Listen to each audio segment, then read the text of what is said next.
ଦେଖିନି ତତେ ତୁ ଅତି ଆପଣାର ଲାଗୁଛୁ ମତେ ଲାଗୁଛୁ ମତେ ଆମ ପାଖକୁ ଆ ଥରେ ଦେଖା ଦେଇଯା ଆମ ପାଖକୁ ଆ ଥରେ ଦେଖା ଦେଇଯା। ଦିଆଯାଇଥିବା ଲିଙ୍କରେ ଏଲାଇଟ୍ ମୋସନ୍ର ତାକୁ ଡାଉନଲୋଡ଼ କରି ନିଜ ଫୋନରେ ଏଡ଼ିଟ୍ କରିପାରିବେ ଏବଂ ସେଥିରେ ଦିଆଯାଇଥିବା ଭିଡ଼ିଓର ଡେସ୍କ୍ରିପସନ୍ରେ ପ୍ରିସେଟ୍ ଲିଙ୍କ ତାକୁ ଇମ୍ପୋର୍ଟ କରିନିଅନ୍ତୁ।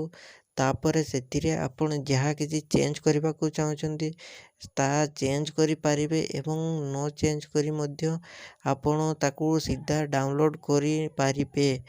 ଯଦି ଭିଡ଼ିଓଟି ଭଲ ଲାଗିଥାଏ ଚ୍ୟାନେଲଟିକୁ ସବସ୍କ୍ରାଇବ୍ ଏଣ୍ଡ ଭିଡ଼ିଓଟିକୁ ଲାଇକ୍ କରିନିଅନ୍ତୁ।